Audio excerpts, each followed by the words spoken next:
So episode 1 entitled Lost/Found. So since this is the first episode, we do get like a Star Wars block of text, and this is what it reads: 100 years before the rise of the Empire, it is a time of peace. The Jedi Order and the Galactic Republic have prospered for centuries without war. So that's interesting. This takes place 100 years before like any of the stuff we would have known before, but it says the Jedi Order have already prospered for centuries without war. So the Jedis have been around a while. It says, but in the dark corners of the galaxy, a powerful few learn to use the Force in secret. One of them, a lone assassin, risks discovery to seek revenge. Now that is interesting, because there's a lot of Jedi that are openly exploring the Force, but like the people that use the dark side are like doing it all in secret. But do we think the Jedi would just straight up go after them if they knew about them? Is that why they're doing it in secret? Yeah, I think they're just hiding their powers. I don't think they were worried about anybody coming after them. They just didn't want to leak it to the world. It's their own secret corner. Okay. So we open on the planet Ueda. A cloaked woman asks the stranger where the Jedi are, and they point the way. So she goes into this bar, and she finds Master Indara.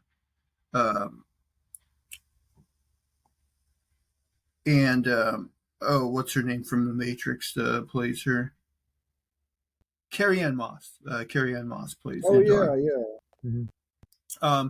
So she tells her they have unfinished business and asks her to attack her with all her strength, which is actually something she'll revisit in episode 2, I believe. So everyone laughs except Indara, who says she has no quarrel with the cloaked woman.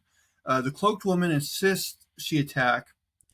Indara says that Jedi do not attack unarmed people, and the cloaked woman says yes, they do.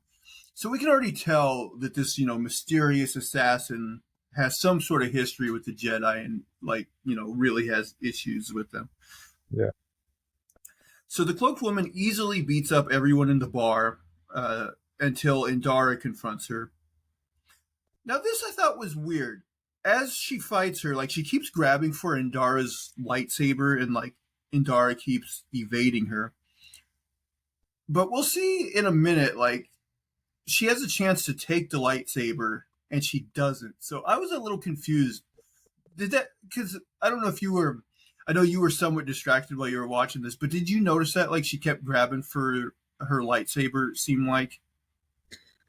Yeah, I don't know what her motivations are. At that point, it was just kind of weird. Even later on, there's a fight scene where she keeps trying to do it to other people too. Yeah, that's her move. Yeah, there is. Yeah, and I don't know exactly what the deal with that is. Yeah. So she tries to stab Indara, and Indara stops her with the Force. Indara asks who trained her. She doesn't answer.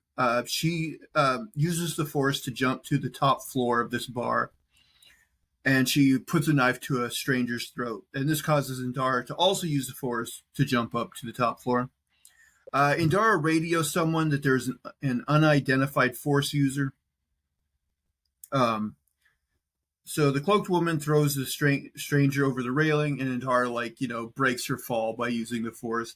I will say, in a lot of other Star Wars properties, sometimes they do use the Force, and I'm always why don't they use it more? Kind of in my head, but this show they're using the Force all the time.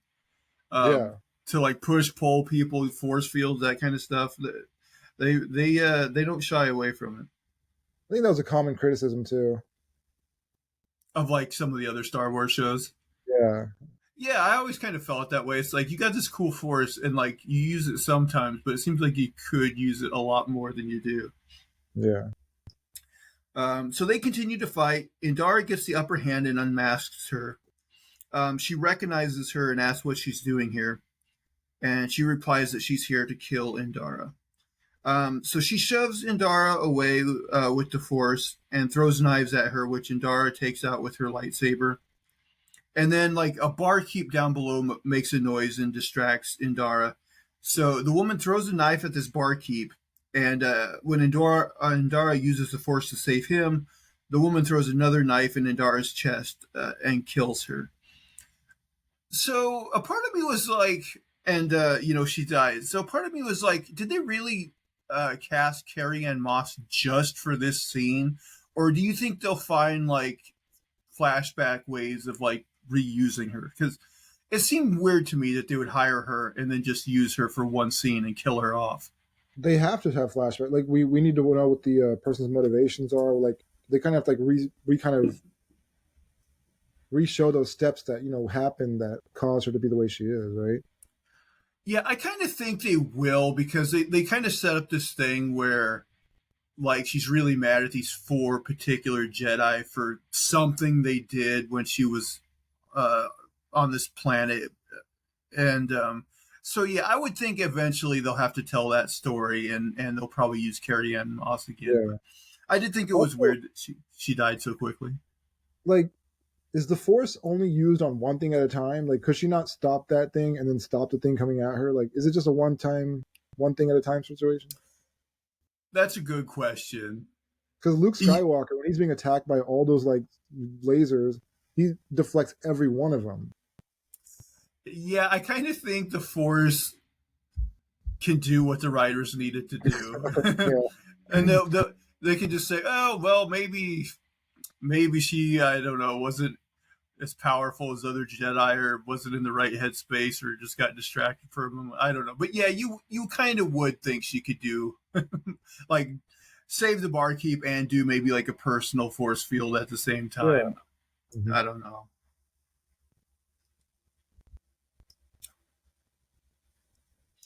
I mean, I guess they could, obviously, the woman who kills her also can use the Force. So, like, maybe she also used the Force in conjunction with her knife, and that was enough. I don't know. Mm-hmm. So she then, after she kills Indara, she kills Indara, and Indara's lightsaber is just right there on the ground. She could have took it, and this is what confused me, because it seems like she was trying to get it before her. So I'm like, oh yeah, she's going to go get it, but then she doesn't. And I was like, okay, that's a little bit weird. Mm-hmm. So she goes and gets one of her regular knives down at the bar, and she threatens the barkeep, but then when she sees the barkeep has a child, she lets him go. So again, I guess we get some depth here with this woman where we can tell, oh, maybe she's not like completely bad. Like maybe she's got some code. No. But why is she still try to kill the barkeep? He had nothing to do with anything. Like, why even threaten him in the first place? That's true. Like, yeah, I guess like if the implication is she would have killed him if he didn't have the child, like she would still be pretty irredeemably evil. So yeah. I don't know. So now we switch to a woman waking up in a panic on a spaceship, and it appears to be the same woman we just saw. Yeah. She's greeted by her droid Pip. And I gotta say, we'll get into it, but I almost think like Pip is capable of too many things. Oh yeah. Like, this is like older too. Like these are older droids. Right, it would be a much older droid than like even like R2-D2. Yeah. So an alarm goes off on the ship, and she says it sounds like they got a job to do. So this man comes up to her and calls her Osha. So we find out her name is Osha, and he asked why she didn't go out the night before. So again, I guess putting a thought in our mind that maybe she was this assassin woman at this place killing Indara. He says she missed a wild trip to Nar Shaddaa with the piloting crew. Okay. This man's name is Philic. I have no idea if he'll play a part in the rest of the show. Or she asks what's the emergency, and Philic says shield generator repairs. Um, oh, and before that, they passed some angry aliens that I guess are called, according to, I watched with subtitles on, these guys are called the Nemodian, I guess. Uh, AJ, by chance, have you ever watched any of the prequel Star Wars movies? No. Well, no, the old ones, the originals. Well, the ones everybody hates. Oh So no, no. episode 1, 2. So in episode 1, there's these aliens that are like part of this trade federation, and this is one of like people big things about like the prequels are weird because like they focus on like the politics of these like trade federation guys, and it's like it seems like the most boring stuff, you know. And I believe that's what these guys are part of that like uh, thing, because she even mentions that she's like the trade fed never used shields before, and like Felix like says like maybe that's why they need them repaired. Um, and by the way, we never really find out why they need these shields repaired so bad. Yeah, are they going to war? Like this is peacetime. Yeah, yeah, like it never really explains it.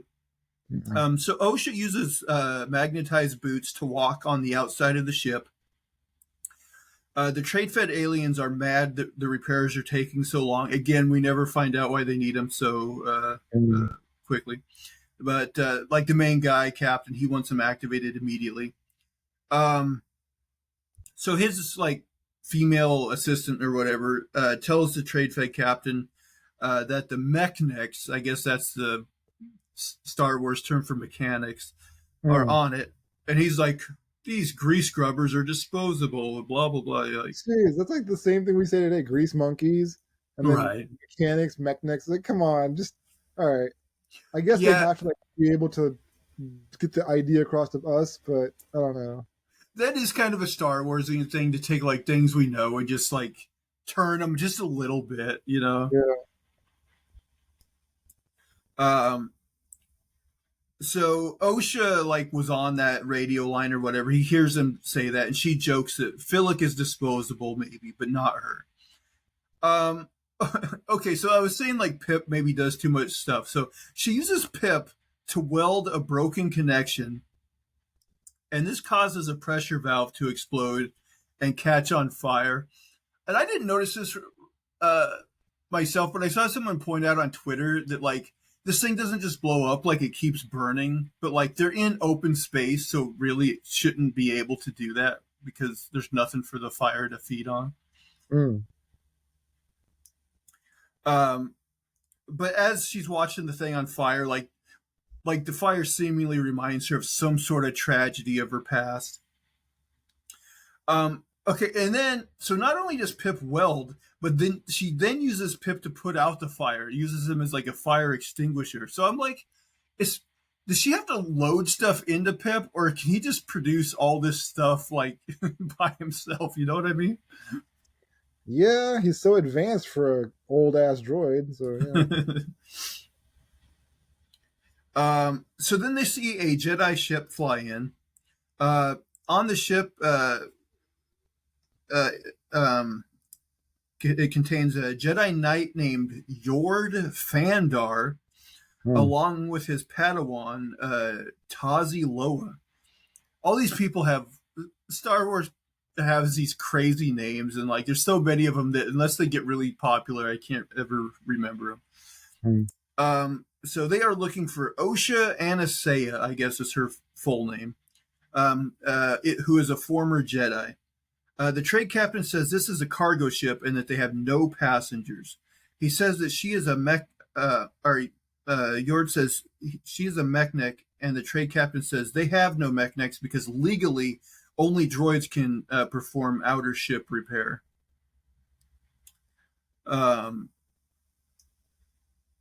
And also, this captain guy seemed like such a dick that I'm surprised he was like trying to like cover for her here. Yeah. Unless he just thought he could get in trouble for hiring her. I don't know. Oh, right. Yeah.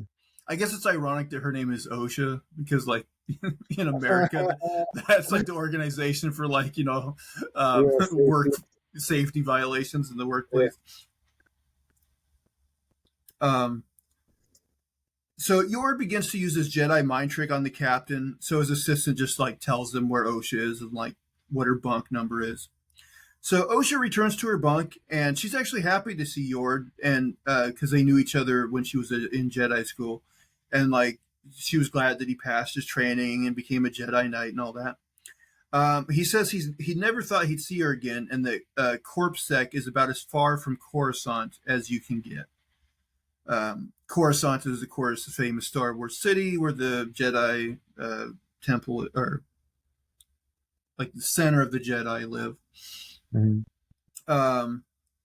She asks why he's there. He seems leery of her, and like even like kind of like puts his hand on his lightsaber. And he asks her to take a seat. So they start questioning her. Tazi asks how long she's been a Mechnik, and she replies 6 years, which is apparently when she left the order. This is kind of like, I guess you could criticize this bit. There's a lot of exposition going on, which, I mean, I guess they have to tell us her backstory somehow. So Yeah. This is how they do it. It's revealed that she joined the order when she was 8 years old, and she was in mourning because her mother's sisters and village died in a fire before Master Soul brought her into the Jedi. They reveal that Indara was killed by someone matching her description, and asked where she was last night, and says she was right here on the freighter. She asks why would she kill Indara? And Yord implies that Indara kicked her out of the order, but she says it was her decision to leave. So they bring in that barkeep who was in the first scene, and he identifies her as the killer. He's like, that's her. Yeah. So they load her onto a prison transport that's heading back to Coruscant. Before I learned his name, I just wrote Squid Games guy teaches some Jedi younglings to close their eyes and feel the Force. I don't know. Did you watch Squid Games? No, I didn't. Anyway, this is like the lead guy from Squid Games. Okay. This bit actually confused me a little bit because like one of his students is like this little black girl, and like she's like, I sense like a great fire or something. So at first I was like, oh, is this like now going like a flashback to when she was a kid? But no, it turns out that's not the case. And I don't know if they were like purposely misleading us here or not. So he is greeted by a green-skinned woman named Master Vernestra. We find out that he is Master Saul, the one that was referenced earlier. Vernestra tells Saul that they have Osha in custody for the murder of Indara. He says Osha was a dedicated Padawan, and he just doesn't see why she would kill Indara. He says he and Indara saved her from a terrible fire on Brendok. Apparently that's the name of her home planet.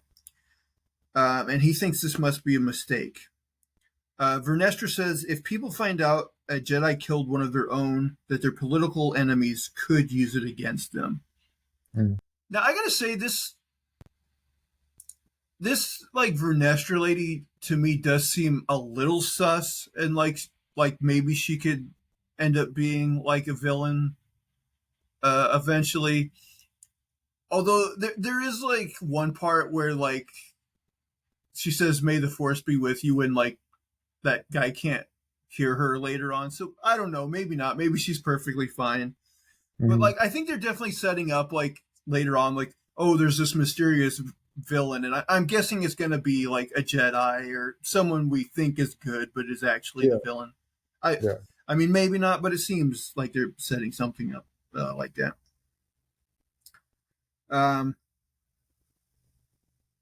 So she says it's important that justice is swift and that an example is made. Again, lines that make her out to be somewhat possibly evil. I don't know. Yeah. She asks if she has Saul's support despite his feelings about Osha, and he says yes. Back on the prison transport, Osha sees another prisoner with a creature over their mouth. Another prisoner says it's called a debuk, and that it's a parasite used to subdue violent criminals. She asks if it's hurting him, and another alien prisoner says it does weird stuff to your brain. He then tells her that they are planning an escape and asks if she's in. She asks to where because they are in hyperspace. They plan to take out the droids that are flying the ship and use the escape pods. She says that could kill them. And the guy asks if she'd rather leave her fate in the hands of the Jedi, and she says yes, she has faith in the Jedi. One of the other prisoners shuts down the droids. By the way, I'm not sure how he did it. He had some sort of technology on his person that did it. Which begs the question is like, why was he waiting and to talk to her, and all that? Yeah. Like he could have done that ages ago. But anyway, they shut down the droids, and because of that, they like start hitting asteroids. The other prisoners escape and leave her locked up. Pip is knocked on the floor. She tries to use the Force to get Pip, but she fails. Luckily, the ship gets hit by another asteroid, and it conveniently knocks Pip over to her, and she grabs him. She escapes her cell, but doesn't want to leave the man with the parasite, to his death, basically. Yeah. So she I think she uses Pip to shock the parasite off of his face, but he freaks out and he takes the remaining escape pod without her. So now she's stuck on that transport. Mm-hmm. So she she starts going into the gravity of a planet, and she puts on she straps herself into a seat, and a part of me was I thought it was going to be an ejector seat to where when she got low enough it would eject her, but no, it was just a crash seat, I guess, and so the transport just crash lands on this planet, and she ends up being fine. Mm-hmm. So back to Saul. Saul is interrupted by Jecki, which is his Padawan, played by Dafne Keen, who I guess was X-23 in the Logan movie. Okay. Anyway, he was kind of looking at a hologram of Osha. Jecki tells him that Vernestra needs to see him at the detainment level. She asks him why he keeps hollows of the past Padawans, and says that it encourages sentimentality and nostalgia, which can lead to presumably the dark side. But she is interrupted by Saul, who says memories are lessons, and that if we don't meditate on the past, we're doomed to repeat it. At the detainment level, the prisoners that escaped in the escape pods are already back in custody, and they claim that Osha orchestrated their escape. So they're just blaming it all on her. Vernestra tells him the transport went down over Karlak, and Osha was not found among the survivors. The parasite man tells Saul that the Jedi woman was evil. He has him calm his mind and tell him what happened, and he tells how he betrayed her and took the escape pod, so what we just saw. Saul requests permission to go to Karlak and search for Osha. Vernestra says it's highly unlikely that she's survived, but Saul says he can feel that she is alive. Vernestra doesn't want him to go, but he convinces her that since he trained her, he feels responsible.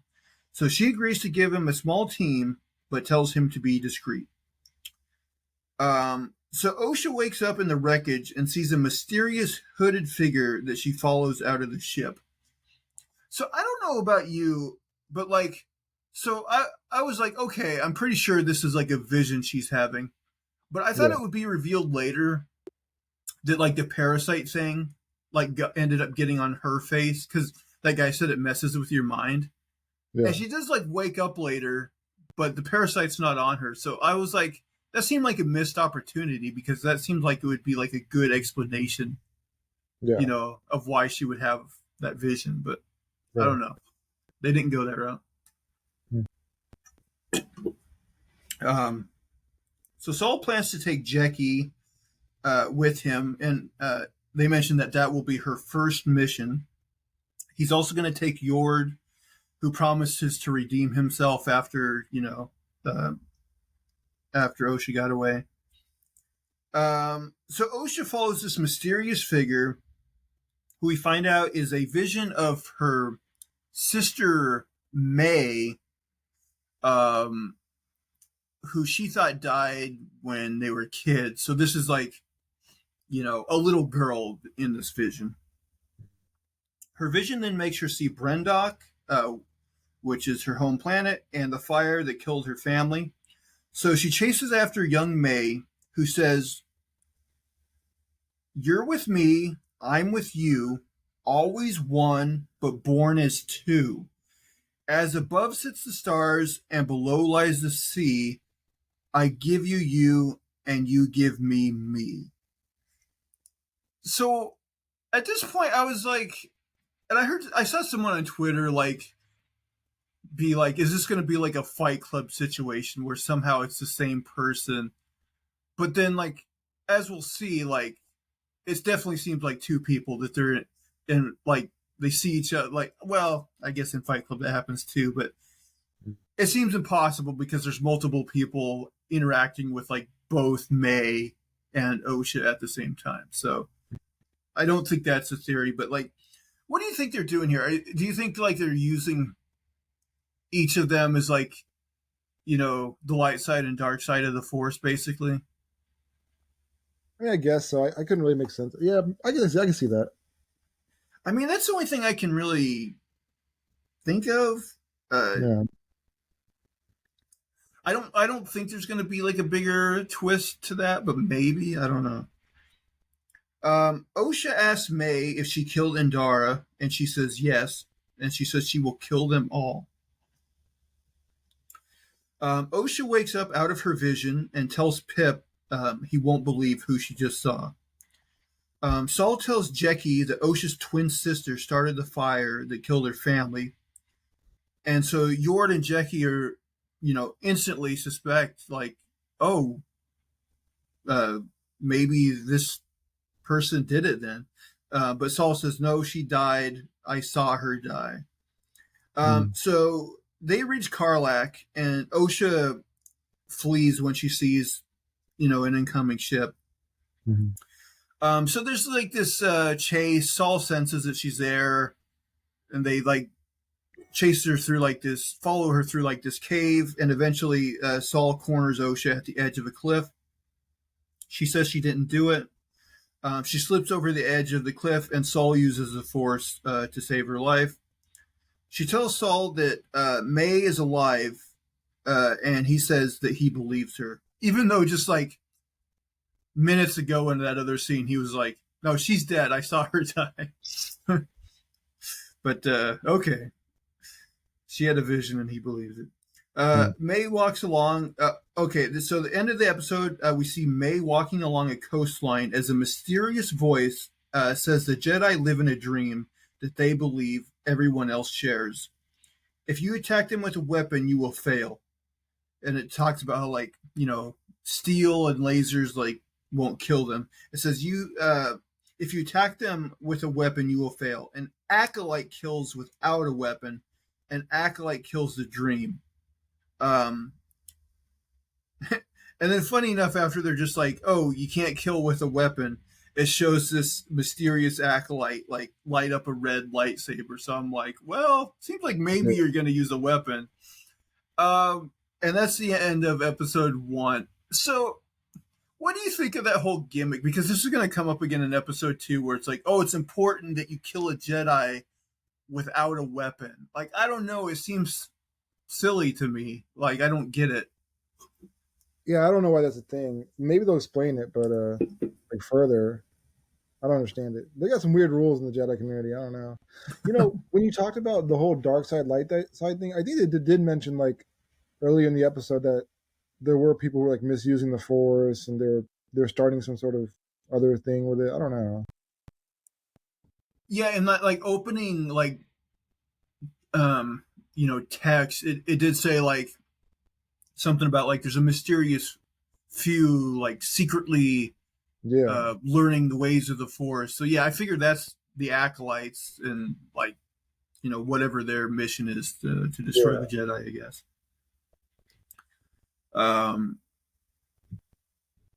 But yeah, I don't know.